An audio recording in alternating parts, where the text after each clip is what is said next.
pada dasarnya mereka tumbuh menjadi anak yang sebenarnya sedikit keras.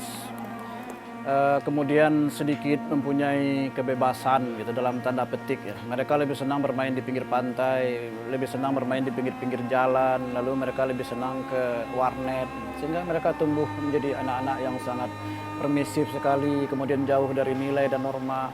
Nah, ini yang sebenarnya kita coba rangkul, kita coba kasih pengertian, walaupun itu sangat berat sekali kan, karena bagaimanapun dunia bermain, dunia bersenang-senang yang sudah terpapar di lingkungan mereka, lalu kita ajak mereka ke dunia bacaan yang sebenarnya sangat berat dan membosankan ini, itu bukan hal yang mudah sebenarnya. Tapi alhamdulillah dengan berbagai macam kreativitas yang kita tawarkan, berbagai macam mengalihkan perhatian mereka, ya mereka tertarik.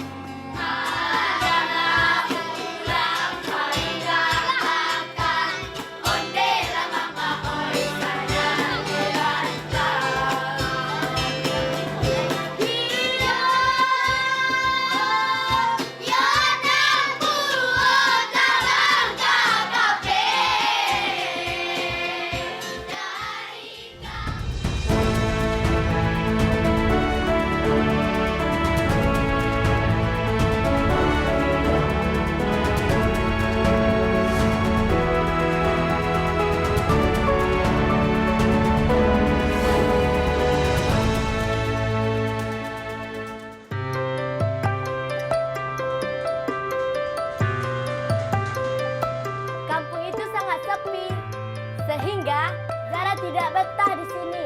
Rengeknya. Tapi ibunya membujuk. Zara Namanya Putri Atika Dewi, di rumah nenek. murid kelas 6 sekolah dasar yang tinggal di Kelurahan Purus, Padang, Sumatera Barat ini piawai mendongeng. Dan mengikat kaki ayam tersebut. Meski berusia 11 tahun, Putri membuktikan bahwa setiap anak bisa melatih bakatnya sejak dini.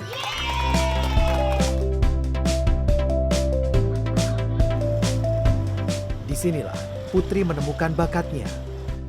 Ruang baca dan kreativitas tanah ombak. Ketika Pinocchio memulus hidungnya yang panjang seperti Taman bacaan yang diperuntukkan bagi anak-anak hingga remaja ini didirikan oleh Syu Hendri. Disinilah Syu Hendri berhasil mencetak anak-anak berbakat. Putri misalnya, pernah menjadi juara 3 lomba membaca puisi sekota Padang dan juara pertama lomba mendongeng di Tanah Ombak pada 2018 lalu. Waktu itu Bapak Syuhendri menyuruh hafal dongeng sendiri-sendiri, nanti majukan ke depan, nanti Bapak yang dengerin, nanti Bapak yang nunjukin gimana cara mendongeng itu, dari situ Putri bisa mendongeng. Dongeng itu ceritanya menarik dan bisa Putri ambil yang baik gitu, bisa Putri tiru dan bisa Putri bagikan kepada teman-teman. Mendongeng itu harus dari hati. Kalau kita mendongeng itu ke orang itu harus lebih baik gitu, pelan-pelan. Jadi orang itu menyimak apa yang kita dongengin itu.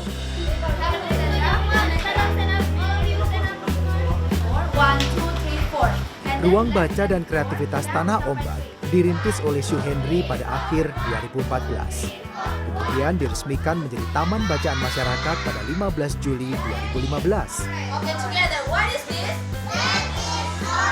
Kini, sedikitnya ada sekitar 80 anak Tanah Ombak yang aktif melakukan kegiatan di tempat ini, mulai dari usia 5 hingga 17 tahun.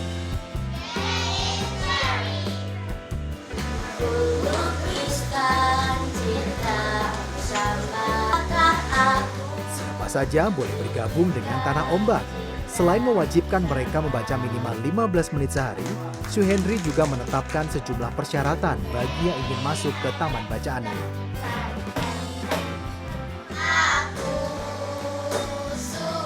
Yang pertama kali saya lakukan itu sebenarnya saya membebaskan mereka masuk ke ruangan ini dengan 4 syarat. Satu, mereka tidak boleh bicara jorok. Yang kedua, mereka tidak boleh main fisik, membuli segala macam. Yang ketiga, mereka harus belajar tentang kebersihan, menjaga kebersihan. Kemudian yang keempat, mereka dilatih untuk mendengar. Nah, karena mendengar ini bagi mereka hal yang paling sulit. Kalau bicara, mereka ingin mendengar dan rebutan. Dan mendengar ini kan juga ada tingkatannya. Dan tingkatan yang paling terakhir itu adalah mendengar dengan empati. Nah, empati ini yang kita coba ingin raih dari mereka. Kalau mereka berhasil menjadi pendengar dan mendengarkan dengan empati, saya kira di sekolah pun suka tidak suka dia sama pelajaran itu, atau suka tidak suka dia sama guru yang mengajar, karena dia sudah terbiasa berempati, pasti dia akan mendapatkan sesuatu di kelas itu. Ada 4 relawan aktif yang membantu Syu Hendri mendampingi anak-anak di Tanah Ombak. Salah satunya Desma Rosi yang lahir dan besar di kawasan Purus 3, tempat ruang baca dan kreativitas Tanah Ombak ini berdiri. Bu Des menjadi relawan di sini sudah cukup lama begitu ya. Kenapa Bu Des datang ke sini membantu Pak Syu Hendri untuk membantu anak-anak, mendidik anak-anak di Tanah Ombak? Awalnya karena saya terlahir di sini ya, melihat keadaan anak-anak di sini. Bukan anak-anak aja, saya juga dulu teman-teman saya banyak yang nggak sekolah. Terus lingkungan di sini dulu sangat keras sekali. Soal pendidikan, kalau mereka di sini awalnya mereka sekolah, kalau anak-anaknya udah nggak sekolah ya dibiarkan aja.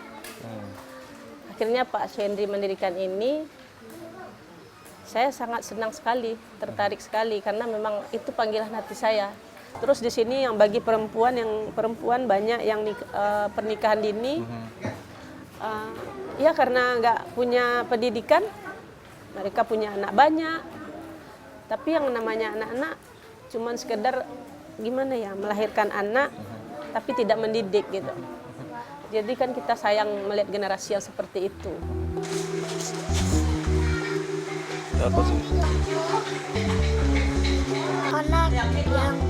Ketulusan Desma Rosi menjadi relawan muncul karena pengalaman pribadinya yang pernah memiliki anak terjerumus narkoba. Seperti saya punya anak yang namanya seorang ibu ya. Dulu saya karena mengalami hal-hal yang saya lihat di sini karena karakter orang-orang di sini, saya berniat punya anak jangan seperti itu. Tetapi yang namanya manusia, terus yang namanya hidup, terus kita udah berusaha untuk menjaga, tapi pada akhirnya anak saya kena juga, kena narkoba. Itu yang membuat saya sedih. Belajar dari pengalaman itu? Iya, belajar dari pengalaman itu, terus saya nggak ingin lagi anak saya seperti itu. Anak saya yang sebesar, saya udah terlalu sering menjaga dia. Kelas 2 SMA dia berhenti sekolah. Saya nggak terbayangkan kalau dia harus seperti itu. Makanya buat anak-anak saya yang 3 lagi jangan sampai seperti itu. Terus Pak Syu Hendri mendirikan ini, saya bilang sama Pak Syu Hendri, kenapa sih Pak nggak 15 tahun yang kebelakang didirikan ini agar anak saya nggak terindikasi narkoba. Karena lingkungan sini sangat keras. Itulah yang membuat saya mau hadir di sini, mau terpanggil di sini, tak dibayar juga ya saya nggak apa-apa. Disinilah Tanah Ombak berdiri, sebuah gang di Kelurahan Purus, Kecamatan Padang Barat, Kota Padang. Dulu, kawasan ini kerap disebut Gang Setan karena rawan premanisme dan aksi kekerasan.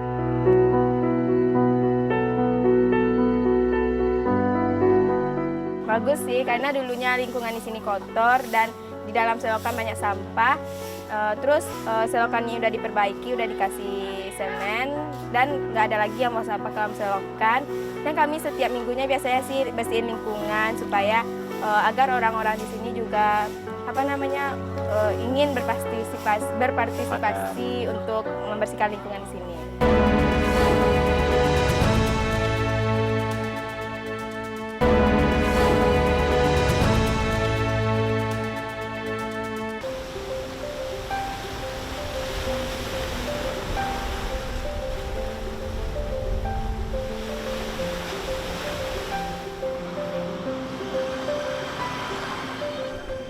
Kelurahan Purus dihuni oleh hampir 8.300 jiwa penduduk.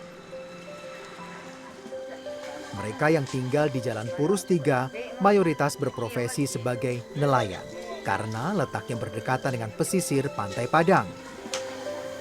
Dulu, kawasan ini dikenal dengan sebutan Gang Setan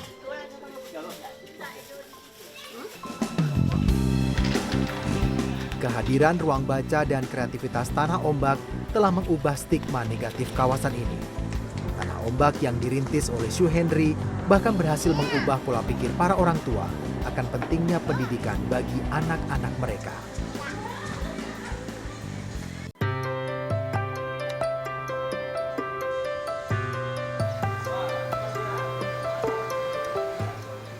Edo Fernando adalah salah satu anggota Ruang Baca dan Kreativitas Tanah Ombak.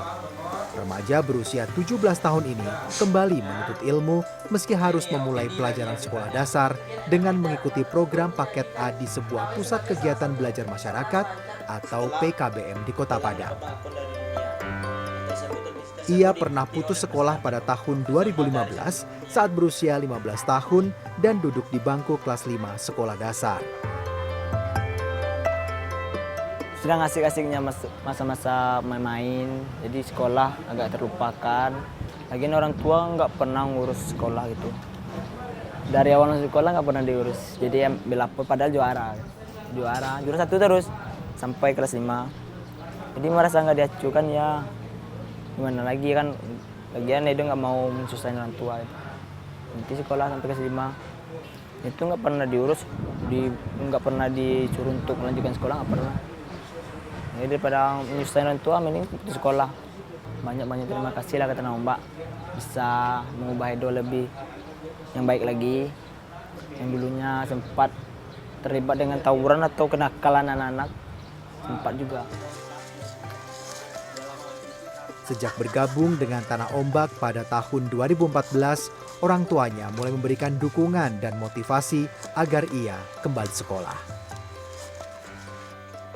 Ya lantaran ekonomi, kadang uang sekolah nggak bayar, lapor ditahan, Edo malu, nggak mau sekolah. Kadang-kadang sepatunya nggak ada, dibalikan sama Pahen Tanah Ombak. Dia malu pergi mau sekolah, ada utang katanya. Utang buku lah, utang SPP lah. Dulu kan bantu-bantu ini nggak ada, Edo dapat. Harapan ibu, Edo itu maunya janganlah seperti bapaknya nelayan.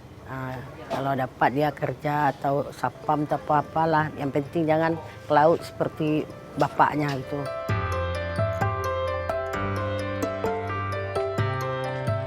Selain Edo, ada pula Cintika Louisa Wilson. Murid kelas 3 salah satu SMP di Kota Padang ini dulu berperilaku negatif dan nyaris kehilangan motivasi untuk belajar. Bahkan ia kerap malas ke sekolah. Namun, sejak bergabung dengan Tanah Ombak pada tahun 2016, kedisiplinan dalam dirinya mulai terbangun.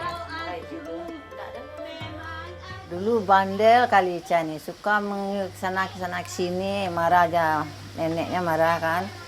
Dia kalau dimarahkan dia menangis, nangis terus. Kalau dilarang dia menangis terus. Nggak boleh aja jahit terus ke mana. Awak produksi bilang nenek. Itu pergilah dia ke Tanah Ombak. Itu adalah perubahannya. Tanah Ombak pulang sekolah dia pergi ke Tanah Ombak. Nggak ada pergi clear, nggak ada lagi. Ucapkan terima kasih dari Pak Hendri. Gitu. Ya karena apa si Ica udah berubah. Sejak Tanah Ombak sama Pak Hendri mendirikan Tanah Ombak gitu. Ada perubahannya gitu. Terima kasih sama Pak Hendri. Bukan hanya mengubah perilaku warga, Syu Hendri juga terbilang berhasil mengubah wajah permukiman di Jalan Purus 3. Daerah yang dulu dikenal kumuh, kini berganti rupa dan kebersihannya terus dijaga. Anak-anak Tanah Ombak diajaknya untuk melakukan kegiatan gotong royong, membersihkan lingkungan tempat tinggal mereka. Bagus sih, karena dulunya lingkungan di sini kotor dan di dalam selokan banyak sampah. Terus selokannya udah diperbaiki, udah dikasih semen dan nggak ada lagi yang mau sampah ke dalam selokan. Dan kami setiap minggunya biasanya sih bersihin lingkungan supaya agar orang-orang di sini juga ingin berpartisipasi untuk membersihkan lingkungan di sini. Itu kan juga untuk kebersihan kita, jauh dari penyakit gitu.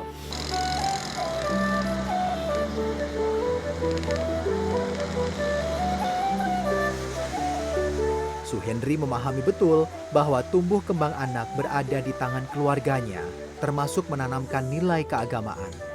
Melihat banyak orang tua yang tidak bisa membaca Al-Quran, hatinya tergerak untuk menggelar pengajian rutin setiap minggunya.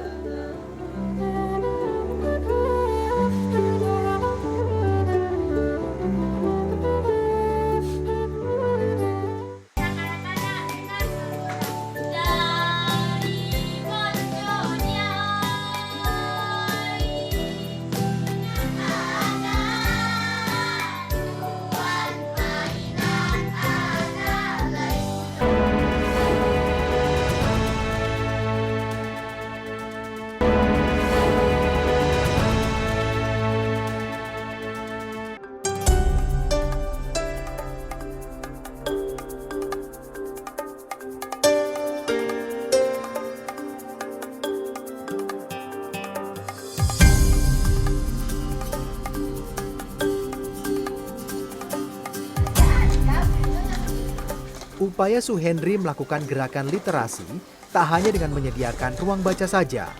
Sepeda motor tua miliknya ini menjadi media lain. Berbagai macam buku dibawanya berkeliling dengan sepeda motor ini. Layaknya perpustakaan keliling, Suhendri menyebutnya dengan Vespa Pustaka. Setiap hari Jumat, Sabtu, dan Minggu, Suhendri dan para relawan menggelar Vespa Pustaka mulai pukul 4 hingga 6 sore. Ada 3 lokasi yang rutin disambangi perpustakaan keliling Tanah Ombak ini. Salah satunya di kawasan Jembatan Siti Nurbaya, dekat aliran Sungai Batang Arau, Kota Padang ini.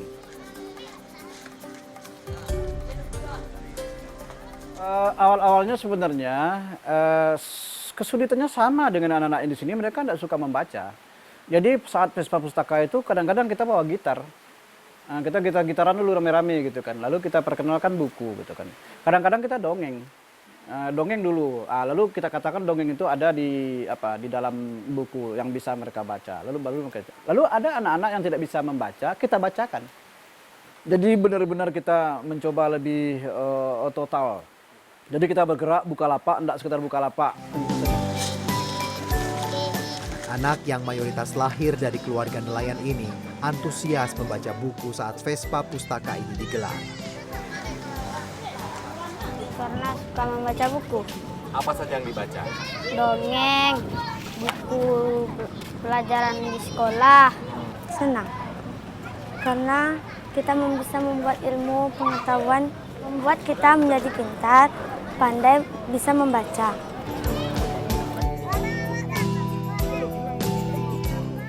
Selain membaca buku di tempat, anak-anak juga dibebaskan meminjam buku apapun yang ingin dibacanya. Mulai dari buku cerita hingga buku-buku pelajaran. Di mata para relawan, Suhendri adalah sosok ayah bagi mereka. Emas. Ia bukan beruang. Nah ini rupanya ada binatang lain nih, apa ini? Ia bukan beruang. Landa. Siapa yang Saya ini sebagai anak muda, Pak Suhendri itu sangat menginspirasi begitu. Kebanyakan anak muda sekarang lebih banyak nongkrong di luar, main gadget apa segala macam. Kegiatan sore yang lebih bermanfaat, malah ini yang lebih bagus menurut saya. Maka di tempat kita juga ada kupu-kupu besar. Terima kasih. Kiprah Suhendri memacu jiwa seni dan literasi anak-anak di Tanah Ombak tak lepas dari dukungan keluarganya. Pria kelahiran Agam 10 Mei 1968 yang berprofesi sebagai aparatur sipil negara di Taman Budaya Provinsi Sumatera Barat ini adalah sosok sederhana. Di mata istrinya, Suhendri adalah orang yang berjiwa sosial tinggi. Beliau itu teman baik saya, sahabat, mungkin sahabat terbaik saya. Jadi kami bersahabat itu sejak lama.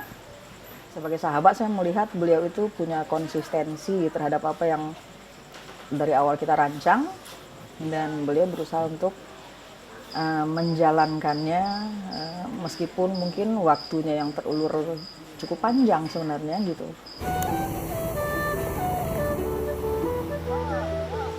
Suhendri mengawali perjalanannya melakukan gerakan literasi dengan kegiatan seni teater.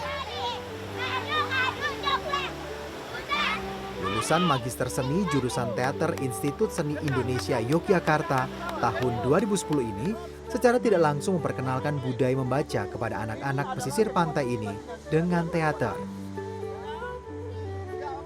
Pada dasarnya mereka tumbuh menjadi anak yang sebenarnya sedikit keras.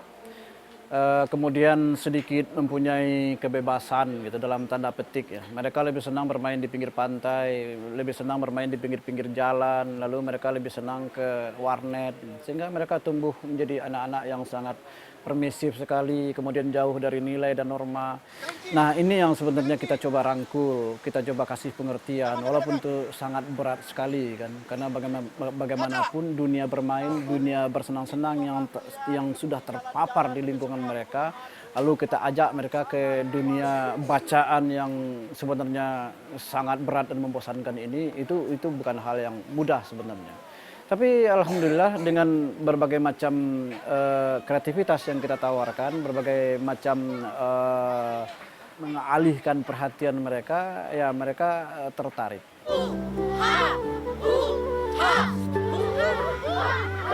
Bagi Syuhendri, teater mampu mengajarkan nilai-nilai penting kepada anak-anak ini.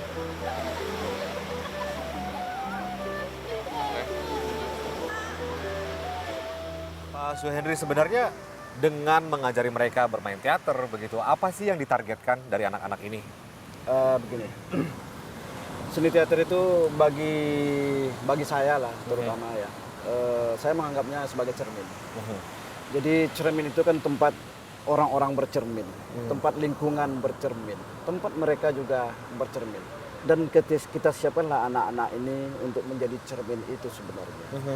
Jadi kalau mereka tumbuh menjadi generasi yang baik, generasi yang jujur, berintegritas dan berkarakter, mereka akan jadi cermin bagi lingkungannya ke depan.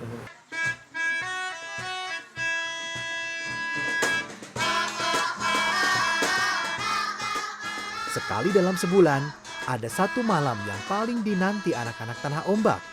Mereka rutin menggelar pertunjukan seni di ruang baca dan kreativitas Tanah Ombak. Syuhendri menamai kegiatan ini dengan hantu-hantu Tanah Ombak.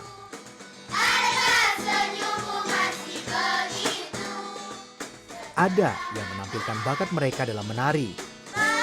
Ada pula yang bermain musik dan bernyanyi. Serta membaca puisi. Sementara, pertunjukan teater yang dipentaskan kali ini bertajuk Tanah Ibu, satu dari 5 cerita teater yang dimiliki oleh Tanah Ombak.